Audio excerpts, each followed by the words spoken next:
शिवसेनेच्या अनेक मंत्र्यांचा मंत्रिमंडळ बैठकीवर बहिष्कार। डोंबिवलीतील भाजप प्रवेशावर शिंदेंच्या शिवसेनेकडून नाराजी व्यक्त।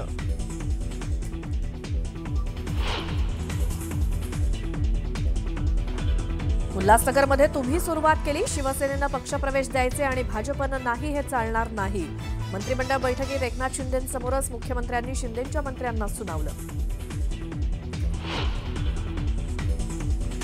नाराजीचा प्रश्न नाही, एका कुटुंबात देखील वादविवाद होतात। पक्षांतरावरनं आमच्यात नाराजी होती। शिंदे आणि फडणवीसांनी सकारात्मक तोडगा काढला। वादावर पडदा पडल्याची प्रताप सरनाईकांची माहिती।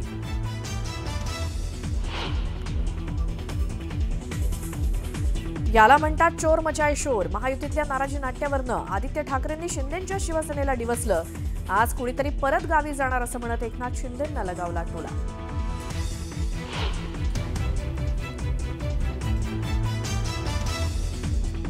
अंजली दमानी यांना मुंढव्यातील जमीन पाहणीची परवानगी नाकारली। गेटवरच सुरक्षा रक्षकांनी अडवल्यामुळे दमानी आक्रमक। अजित पवारांच्या राजीनाम्याची मागणी।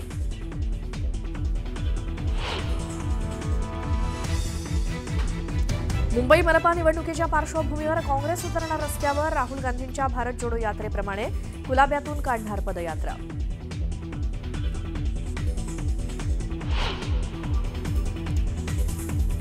बारामतीत अजित पवारांच्या घराबाहेर जादू टोण्याचा प्रयत्न। घराबाहेर अघोरी पूजा केल्याचं समोर। धक्कादायक प्रकारामुळे खळबळ। खरं तर स्थानिक स्वराज्य संस्थांच्या निवडणुका जिंकण्यासाठी महायुतीत कुस्ती सुरू झाली। एकमेकांना शह देण्यासाठी फोडाफोडीचं राजकारण सुरू झालं। भाजपनं ऑपरेशन लोटस वापरूनच जी शिवसेना जन्माला घातली त्या शिवसेनेला ऑपरेशन लोटसचा तडाखा दिला। म्हणून हे सगळं महाभारत सुरू झालंय। कल्याणमध्ये भाजपचं ऑपरेशन लोटस। शिंदेंच्या बाले किल्ल्याला भाजपकडून खिंडार। नाशिकमध्ये भाजपचा ठाकरेंना धक्का। अद्वै हिरेंच्या हाती दिलं कबळ।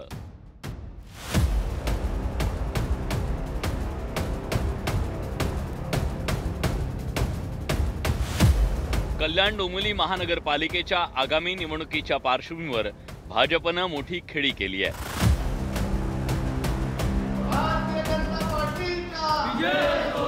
आतापर्यंत शिवसेना उभाठा, काँग्रेस, शरद पवारांच्या राष्ट्रवादीच्या नेत्यांना प्रवेश करून घेणाऱ्या भाजपनं यावेळी मात्र महायुतीतील मित्रपक्ष असलेल्या उपमुख्यमंत्री एकनाथ शिंदेंनाच मोठा धक्का दिलाय। कल्याण डोंबिवली महानगरपालिकेतील शिवसेनेचे दिवंगत नेते वामन म्हात्रे यांच्या मुलानं भाजपमध्ये प्रवेश केला। शिवसेनेचे युवा नेते अनमोल वामन म्हात्रे आणि त्यांची पत्नी अश्विनी म्हात्रे यांनी रवींद्र चव्हाणांच्या उपस्थितीत भाजपमध्ये प्रवेश केला। माजी नगरसेविका सुनीता पाटील, माजी नगरसेवक महेश पाटील, माजी नगरसेविका सायली विचारेंसह अनेक पदाधिकाऱ्यांनी भाजपचं कमळ हाती घेतलंय। या शहराला एक वेगळी पारदर्शकता आणायची जर असेल तर भाजपाशिवाय पर्याय नाही। आणि मग यासाठी तुमच्या सर्वांच्या साथीची गरज आहे। सर्वांनी मिळून हा जर विचार केला तर ते सहजपणे शक्य होईल। भाजपचे प्रदेशाध्यक्ष रवींद्र चव्हाणांच्या नेतृत्वाखाली भाजपनं कल्याण डोंबिवलीत ऑपरेशन लोटस राबवून शिंदेंच्या शिवसेनेला मोठा धक्का दिलाय। मी सांगितलेलं आहे की मी एकनिष्ठपणे अनेक वर्षापासून मान्य श्रीकांत शिंदेसाहेब असतील आणि एकनाथ शिंदेसाहेब यांच्याशी एकनिष्ठपणे काम करत होतो। परंतु मागील काही महिन्यापासून आमचे जे विरोधक आहेत त्यांना मोठं करण्याचं काम पक्षातूनच होत होतं। पक्षातील काही नेते त्यांना सपोर्ट करत होते। नेहमी आम्हाला मित्रपक्ष त्रास देण्याचं काम करतोय आणि 15ला आम्हाला तेच केलं। पण आम्ही सक्षम आहोत। वंदनीय बाळासाहेब ठाकरे साहेबांचे कार्यकर्ते आहोत, शिवसैनिक आहोत, शिंदे साहेबांचे समर्थक, एक खासदार साहेबांचे समर्थक आहोत। आम्हाला गेले काय आले काय काही फरक पडत नाही। या महापालिकेवर महायुतीचाच भगवा फडकेल। कल्याण डोंबिवलीप्रमाणे नाशिकमध्ये भाजपनं शिवसेना उभाठाला धक्का दिलाय। भारतीय जनता पार्टीचा ठाकरेंच्या शिवसेनेचे उपनेते अद्वै हिरे यांना गळाला लावलंय। अद्वै हिरे यांनी शिवसेना मंत्री आणि नेते दादा भुसे यांच्या विरोधात विधानसभा निवडणूक लढवली होती.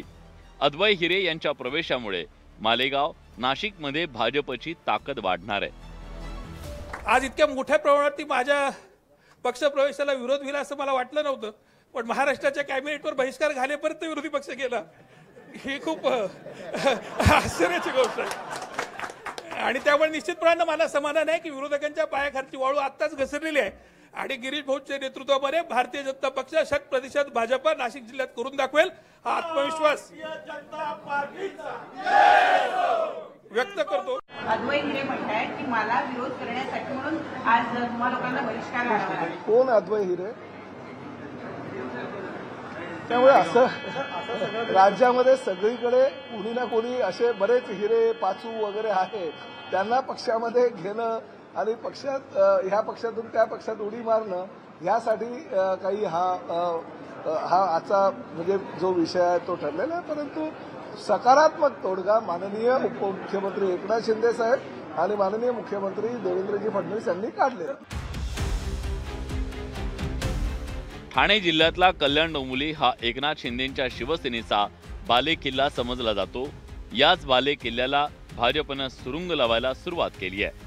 त्यामुळे निवडणुकीच्या तोंडावर शिवसेनेत मोठ्या प्रमाणात अस्वस्थता पसरली आहे.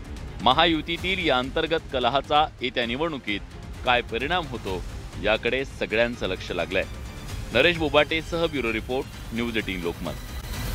आता स्थानिक स्वराज्य संस्थांच्या निवडणुकीमध्ये नेत्यांनी नगराध्यक्षपदाची तिकीटं घरातच ठेवून घेतली आहेत. त्यामुळे कार्यकर्त्यांची म्हणवली जाणारी ही निवडणूक नेत्यांची मक्तेदारी झाली आहे. परिणामी कार्यकर्त्यांनी सतरंजाच उचलायच्या का असा प्रश्न आता विचारला जातोय. आणि या सगळ्या घडामोडींच्या पार्श्वभूमीवर पंतप्रधान नरेंद्र मोदींच्या जुन्या वक्तव्याची आठवण करून देण्याची वेळ आली आहे. परिवारवाद जैसी चुनौतियों से भी सावधान रहने की जरूरत है. ये परिवारवाद ही है जो राजनीति ही नहीं बल्कि हर क्षेत्र में प्रतिभाओं का गला गोंदता है. पंतप्रधान नरेंद्र मोदींनी अनेकदा घराणेशाहीवर कठोर प्रहार केले. ये परिवारवाद ही है जो राजनीति ही नहीं बल्कि हर क्षेत्र में प्रतिभाओं का गला गोंदता है. राजकीय पार्श्वभूमी नसलेल्या तरुणांनी राजकारणात यावं, त्यांनी कर्तृत्वावर यश मिळवावं असं वक्तव्य नरेंद्र मोदींनी केलंय. मात्र सामान्य कुटुंबातून आलेल्या कार्यकर्त्यांना स्थानिक स्वराज्य संस्थेतही तिकीट मिळताना दिसत नाहीये. लोकसभा आणि विधानसभा निवडणुकीत नेत्याला निवडून आणण्यासाठी कार्यकर्ते मेहनत घेतात. मात्र आता खासदार, मंत्री आणि आमदारांनी नगराध्यक्षाची उमेदवारी सुद्धा त्यांच्याच घरात ठेवली आहे.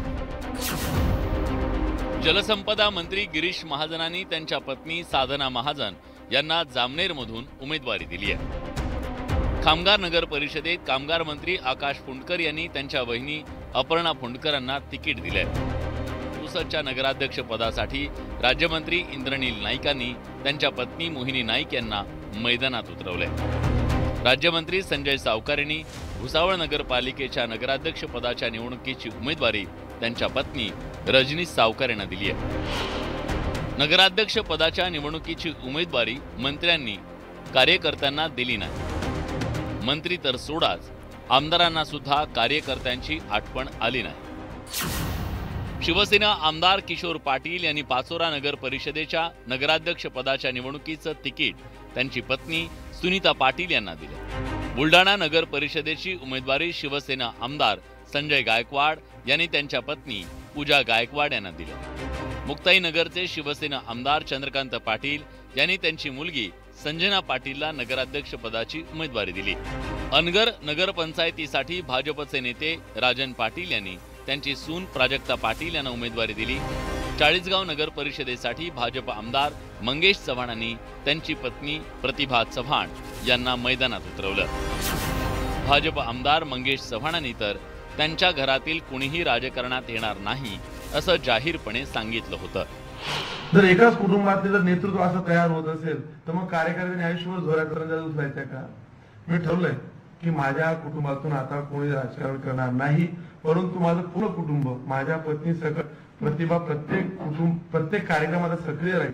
परंतु आता माझ्या कुटुंबातून माझ्या पुढच्या पिढीतून बॅलेट पेपरवर कोणाचं नाव येणार नाही. मी जनतेला आजच सांगतो, आज नाही 20 वर्षांनी जरी आलं तर त्याचं डिपॉझिट जमा करायचं. रोहिणी खडसेंनी ट्विट करत जळगाव जिल्ह्यातल्या नेत्यांनी नातेवाईकांनाच उमेदवारी दिल्याचा मुद्दा अधोरेखित केला. सत्ताधाऱ्यांची वृत्ती म्हणजे हम करे तो राजनीती, तुम करे तो घराणेशाही अशा शब्दात रोहिणी खडसेंनी हल्लाबोल केलाय. जळगाव जिल्हाच नव्हे तर राज्यभरात नेत्यांनी कार्यकर्त्यांना डावलल्याचं पाहायला मिळतंय. संगमनेर नगर परिषदेसाठी आमदार सत्यजित तांबेंनी त्यांच्या पत्नी मैथिली तांबेंना उमेदवारी दिली, तर फलटण नगर परिषदेसाठी माजी खासदार रणजितसिंग निंबाळकरांनी त्यांचे भाऊ समशेर सिंग निंबाळकरांना मैदानात उतरवलंय. मात्र जलसंपदा मंत्री राधाकृष्ण विखे पाटलांनी घराणेशाहीचा आरोप फेटाळून लावलाय. असे घराणेशाहीच्या आरोपाला माझ्या दृष्टीने काही अर्थ नाही आहे. ज्या घरामध्ये कर्तृत्ववान लोक असतात त्यांना शेवटी आयुष्यात राजकारणात संधी मिळाली पाहिजे. त्या घरात तो जन्माला आला म्हणून त्याला संधी नाकारणं चुकीचं आहे. घराणेशाहीचा विषय राजकारणात नेहमी चर्चेत असतो, त्याचं कारणही तसंच आहे. कार्यकर्त्यांच्या जीवावरच नेत्यांचं राजकारण सुरू असतं. सोशल मीडियावर विरोधकांच्या विरोधात पोस्ट करणं असो, की रस्त्यावर उतरून प्रचार करणं असो, की मग अंगावर केसेस घेणं असो, यासाठी कार्यकर्ते पुढे असतात. याचसाठी नेत्यांना कार्यकर्ते हवे असतात का? पण हेच कार्यकर्ते नगराध्यक्ष व्हावेत, आमदार व्हावेत असं नेत्यांना वाटत नाही. परिणामी कार्यकर्ते सतरंजीत उचलत राहतात आणि नेत्यांचे कुटुंबीय खुर्चीवर मोठ्या पदावर बसतात. संतोष गोरे, न्यूज 18 लोकमत, मुंबई.